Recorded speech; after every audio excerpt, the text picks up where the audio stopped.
लाच घेतल्याचा पहिला हप्ता हातात येतो. फोन लावला जातो आणि उत्तर मिळतं, सोन्यात बदल करून द्या. ही गोष्ट एखाद्या अचानक घडलेल्या घटनेपासून सुरू होत नाही. ती सुरू होते एका अधिकृत तपासापासून आणि त्या तपासानंतर उघड झालेल्या एका फोन कॉलमुळे ती संपूर्ण व्यवस्था उघडी पडते. उत्तर प्रदेशातील झाशी येथे 19 डिसेंबर 2025 रोजी central goods and services tax विभागाकडून म्हणजेच CGST विभाग यांच्याकडून एक नियमित तपास करण्यात आला. तपासाचं ठिकाण होतं जयदुर्गा हार्डवेअर नावाची एक फर्म. या तपासादरम्यान अधिकाऱ्यांनी संबंधित कागदपत्र, व्यवहाराची नोंद आणि कर विवरण तपासलं. तपासातून सुमारे 13 कोटी रुपयांची GST करचोरी झाल्याचा संशय नोंदवण्यात आला. या आधारे फर्मचे मालक राजू मंगतानी यांच्यावर कायदेशीर प्रक्रिया करण्यात आली. या टप्प्यापर्यंत ही एक सामान्य करचोरीची केस होती. तपास, कागदपत्र, चौकशी आणि कायद्याच्या चौकटीत चाललेली कारवाई हे सगळं अपेक्षित होतं. मात्र तपास पूर्ण झाल्यानंतर पुढील टप्प्यात जे घडतं ते या प्रकरणाला वेगळं वळण देतं. CBIच्या तपास नोंदीनुसार तपासानंतर राजू मंगतानी यांना सांगण्यात आलं की हे प्रकरण गंभीर स्वरूपाचं आहे आणि पुढील कारवाई कडक होऊ शकते. याच टप्प्यावर प्रकरण मिटवण्याची भाषा सुरू होते. ही भाषा कोणत्याही सार्वजनिक नोंदीत नसते, ती अधिकृत आदेशात लिहिलेली नसते, पण CBIच्या तपासानुसार ती प्रत्यक्षात वापरली जाते. या संवादासाठी थेट वरिष्ठ अधिकाऱ्यांशी संपर्क साधण्यात आला नाही. CBIच्या FIR आणि रिमांड कागदपत्रांनुसार मध्यस्थ म्हणून वकील नरेश कुमार गुप्ता यांचा वापर करण्यात आला. याच वकिलामार्फत CGST झाशी विभागातील वरिष्ठ अधिकारी आणि त्यांच्या अधीनस्थ अधिकाऱ्यांशी संपर्क साधण्यात आला, असा आरोप तपासात नमूद आहे.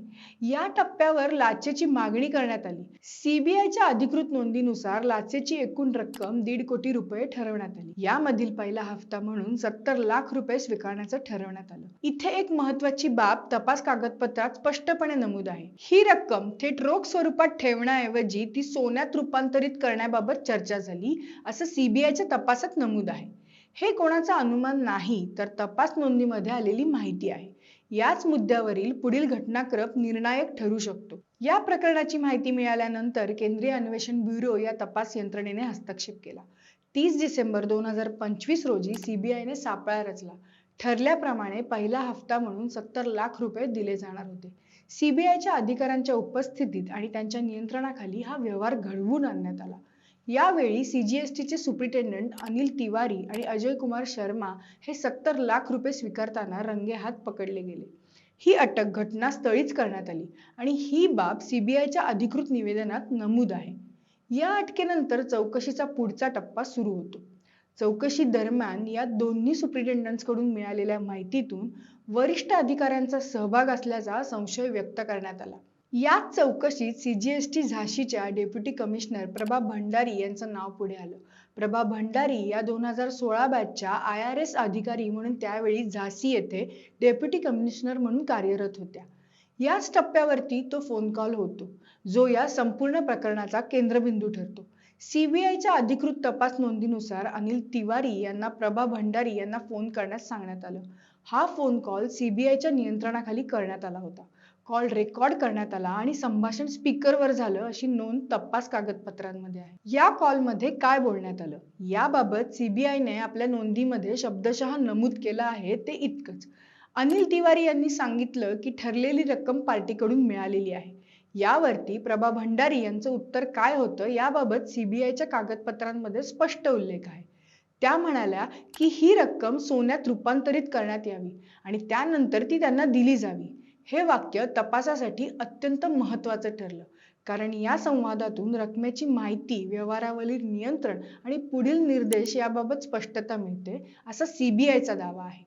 याच रेकॉर्ड केलेल्या फोन कॉलच्या आधारे CBIने पुढील कारवाई केली. प्रभा भंडारी यांना दिल्लीत अटक करण्यात आली. अटक करताना CBIने स्पष्ट केलं की ही कारवाई तपासादरम्यान जमा झालेल्या पुराव्यांवर आधारित आहे. अटकेनंतर झाशी, दिल्ली आणि ग्वाल्हेर येथे एकाच वेळी छापे टाकण्यात आले. या छाप्यांदरम्यान रोख रक्कम, सोन्या चांदीचे दागिने आणि काही मालमत्तेशी संबंधित कागदपत्र जप्त करण्यात आल्याची माहिती अधिकृतपणे देण्यात आली आहे. या प्रकरणात फर्मचे मालक राजू मंगतानी, वकील नरेश कुमार गुप्ता, सुप्रिंटेंडंट अनिल तिवारी, अजय कुमार शर्मा आणि डेप्युटी कमिशनर प्रभा भंडारी असे एकूण 5 जण अटकेत आहेत. न्यायालयाने त्यांना पोलीस कोठडी सुनावली असून तपास सुरू आहे. सीबीआयने आपल्या निवेदनांमध्ये स्पष्ट केलं आहे की आर्थिक व्यवहारांचे आणखी धागेदोरे तपासले जात आहेत आणि तपास पूर्ण झाल्यानंतर पुढील कायदेशीर प्रक्रिया राबवली जाईल. या टप्प्यावर एक गोष्ट स्पष्टपणे सांगणं गरजेचं आहे. या सर्वांवर आरोप आहेत. दोष सिद्ध झालेला नाही. अंतिम निर्णय देण्याचा अधिकार न्यायालयाचा आहे. तपास पूर्ण होईपर्यंत आणि न्यायालयीन निकाल येईपर्यंत हे प्रकरण तपासाधीनच राहणार आहे. मात्र या प्रकरणाचं महत्त्व केवळ अटक किंवा जप्तींपुरतं मर्यादित नाही. हे प्रकरण एका रेकॉर्डेड फोन कॉलवर उभं आहे. जर हा कॉल रेकॉर्ड झाला नसता तर ही साखळी उघड झाली असती का? हा प्रश्न आपोआप निर्माण होतो. सीबीआयच्या मते या कॉलमधून व्यवहाराची माहिती, रकमेचं स्वरूप आणि पुढील निर्देश स्पष्ट झाले. त्यामुळे हा कॉल तपासाचा निर्णायक आधार ठरला. ही घटना आपल्याला एक गोष्ट स्पष्टपणे दाखवते. कर चोरीचा तपास कायद्याच्या चौकटीत होणं आवश्यक आहे. पण तपास प्रक्रियेत जर गैरव्यवहार होत असेल तर तो प्रश्न केवळ एका व्यक्तीपुरता नाही, तो संपूर्ण व्यवस्थेच्या विश्वासाशी जोडला जातो. या प्रकरणात तपास यंत्रणेने हस्तक्षेप करून कारवाई केली हे तितकंच महत्त्वाचं आहे. आज हे प्रकरण न्यायालयात आहे.